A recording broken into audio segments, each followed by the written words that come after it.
Welcome back to his Word Unveiled. We have been going through the book of Job. Hopefully you're sticking with me and not skipping over these videos, because it is kind of like, okay, he said this, then Job responded, then he said this, then Job responded, and back and forth and back and forth. And sometimes there's really good deep stuff we can pull out of it, and sometimes it's just like, okay, another conversation. There's still depth in that, and I just encourage you to stick with me on this. So, Father, have your way. Be here, be present. Allow us to be aware of how present and how here you are with us. Just open yourself up to us and help us. Help us to hear your voice. Help us to behold you, behold your truth. In Jesus' name, amen. Okay, so we are going to hit chapters 17 and 18. This is probably going to be the shortest ones of my video. We're just going to hit these two chapters. I probably could jump into all four, chapters 17, 18, 19, and 20. But we're just going to stick with the two. It's going to be a shorter video, so you'll have more time to just worship and have some private time with you and the Lord. So here we go. Hit that pause button, read chapters 17 and 18. They're actually very short chapters, so it shouldn't take you too long. And then come back over and we will discuss.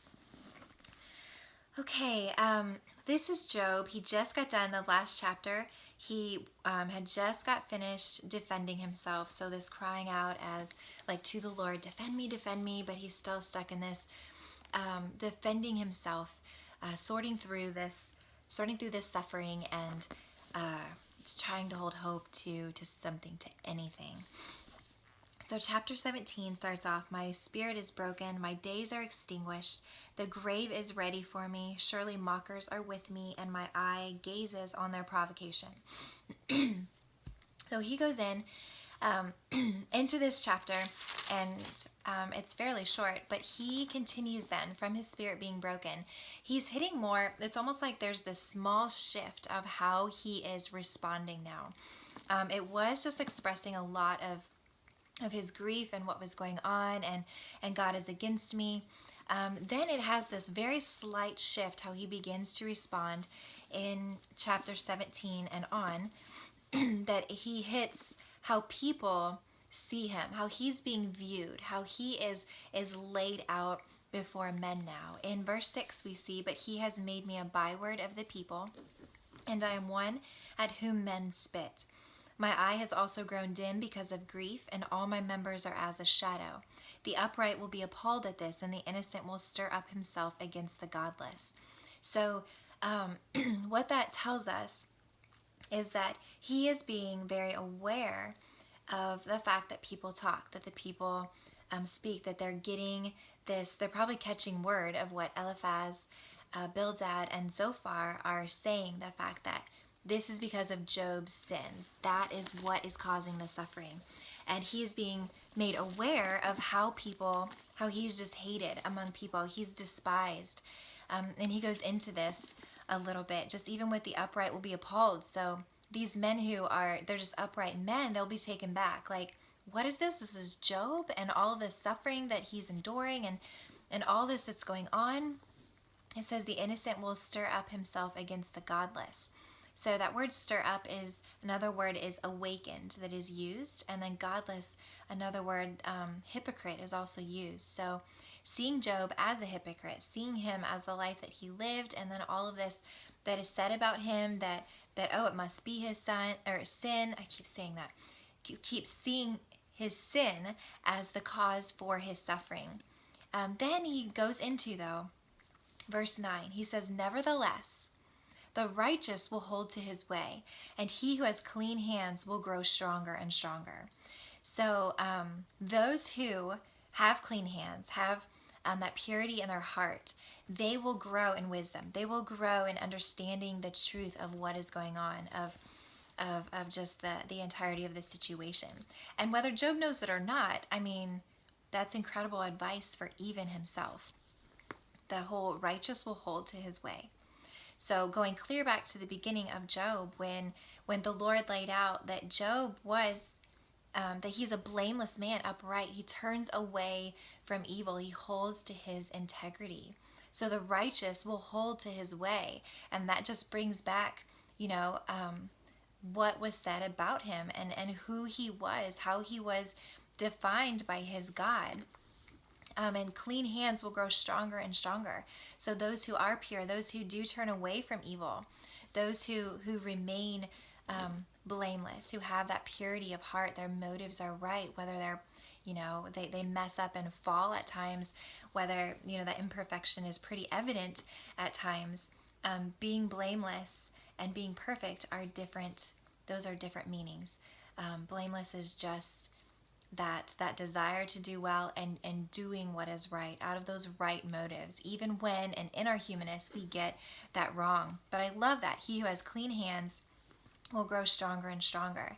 So in the purity, and sometimes even in the failings, even when we don't suffer in the right way, even we don't deal with things in the correct way, if we are being pure, if we are standing on what we do know, on what we believe is right and is blameless, is true, is correct, then our faith, then who we are, there will be strength. We will grow stronger. We will see and understand what the purpose is in this. And just even the fact that there is purpose in this, there is strength in this, there is a reason, and there is, it's an open door to be ushered into more and more blessing and opportunity. So I love verse 9. Nevertheless, the righteous will hold to his way, and he who has clean hands will grow stronger and stronger.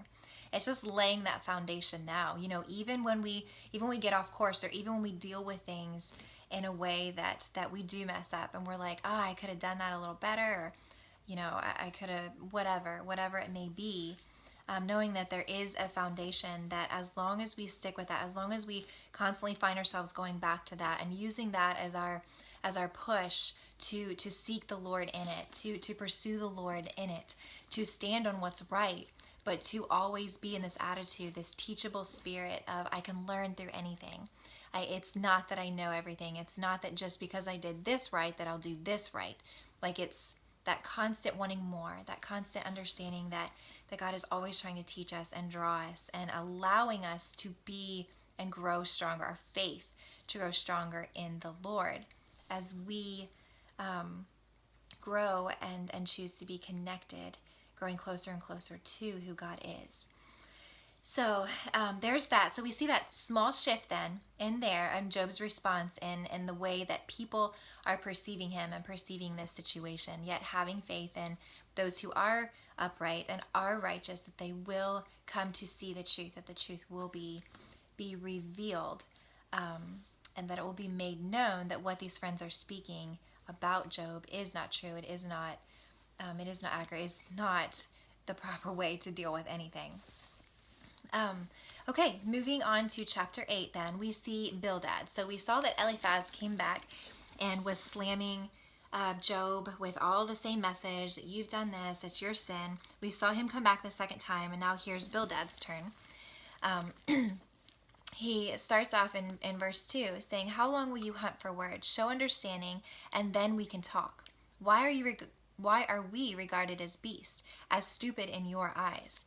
Then he goes in and lays out, this is what a life of a wicked man looks like. Like, this is what happens to wickedness, to those who linger and who are choosing to live wickedly.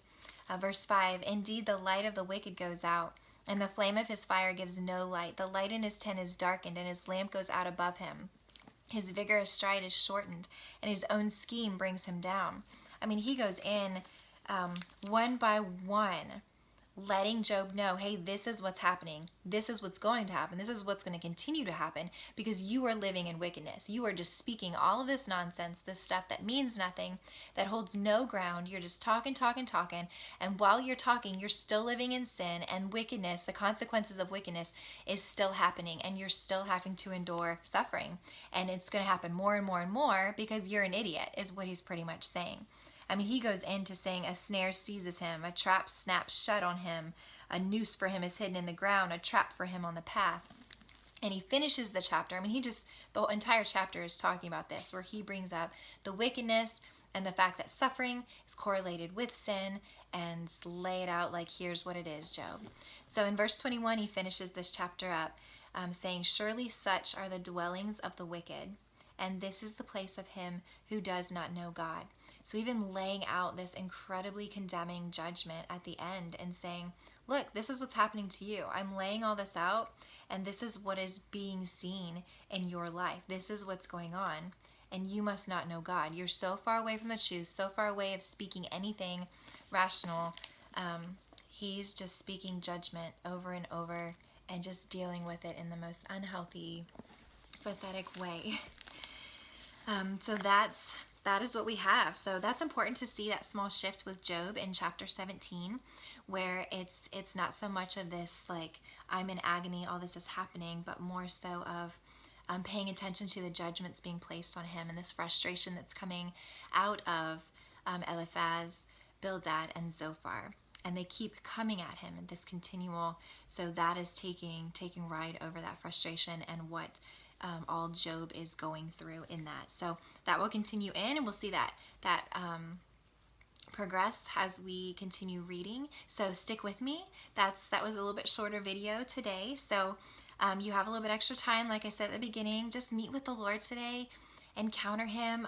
Read through those verses again if you want, those chapters, and be prepared for our next video. We will hit 19 and 20 next video. So thank you for walking with me. It was kind of simple today, but there's still so much truth in there. So don't lose sight of it. Don't let go of it. Hold it. Keep going over just the story of Job, so you get the complete feel for what this is and what we're moving into. So thank you for walking with me. I will see you soon.